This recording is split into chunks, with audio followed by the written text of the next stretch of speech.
brothers and you're playing around with different styles and you've got the ability to catch different moods. How did you get to that sound that's always associated with you, which is the falsetto?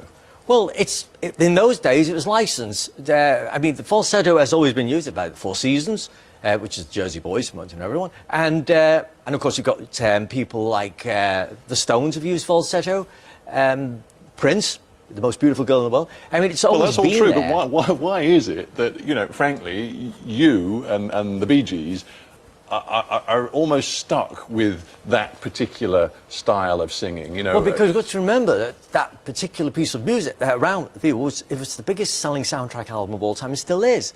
And there is nothing, it's equating to Walking on the Moon. There's nothing really touched the sales of that apart from Pepper and Thriller. They're the three biggest selling albums in history. Well, the thing about it is, there's no hype, because in those days you couldn't really hype anything. It was purely organic. Unlike today, of course, where everything is hype. But, and here is the big but, your own brother Morris later said it became our albatross. Albatross. Well, that's quite true, as a lot of things for people, because... Do you still feel that when you watch it today? Do you think, you know, in many ways, actually, no, well, it would have been better if it hadn't been that way for the Bee Gees, if we weren't so defined by that particular John Lennon sound? said in his last interview with Playboy magazine that he wished he'd had a fever, a Saturday night fever in his career, because he loved singles, and I knew John Lennon, he loved singles, and I love singles. The fact is, it's like Captain Kirk of the Enterprise. He always saw that as an albatross and came to love it. I actually am very proud of Saturday Night Fever now, because I don't think, I mean, many people would actually like to have a fever. It's not something you can plan or engineer. Did it bug you that it became something that others in the business poked fun at? And, you know, you had the satirical bands like the Heebie-Jeebies sort of poking. And, well, there are tribute bands at that time, but there are many tribute bands that are of the Bee Gees today, all around the world. And not many people have, you know, tribute bands that are paying tribute to them or making a living out of being you. The fact is, it had an impact on the culture. And there are people who have hit records and there are people who have impact on the culture. Fever did, there is no doubt about it. People use the word staying alive and the expression fever with everything. And it is no doubt undisputed part of the music culture. You mentioned John Lennon there, and there's something about the Beatles and other huge bands which I think is almost a given in rock music. That is, there's always a difficult dynamic within bands. Yeah. Beatles, it was John and Paul. Yeah. You could say, you know, bringing it more up to date, Oasis, it was Noel and Liam. Yeah. Obviously in the Stones, it was Keith and Mick. Right.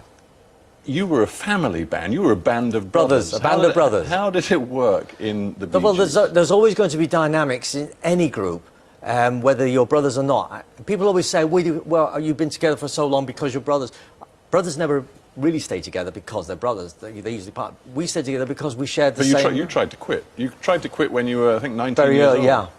And was that because there were power relationships in the Bee Gees group that you couldn't cope with? It happens. It happened with Oasis, and it's called first success. And it does happen when you feel that you want to spread your wings a little bit on your own.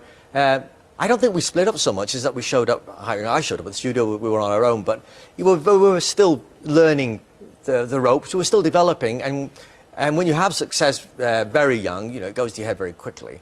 And I mean, you had problems at the time. I know you had some drugs problems with amphetamines, and I think your brothers and indeed your father were extraordinarily worried about you for a while. Well, yeah, but everybody in those days, the late '60s, everybody was like that. You know, that was really the hardest thing I've ever done. I mean, I never took anything harder than that, except only for working in the studio.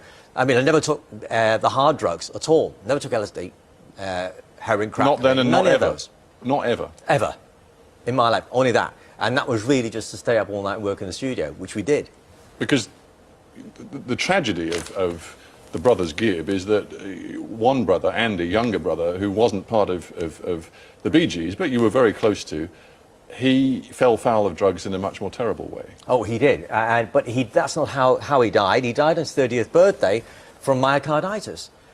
He did have a problem years earlier with drugs, but by the time he died, he was actually clean. he did have a virus which came in the heart, which was not a bacterial virus, which came to, and anyone could tell you myocarditis is for life, but if you run down, it will claim you.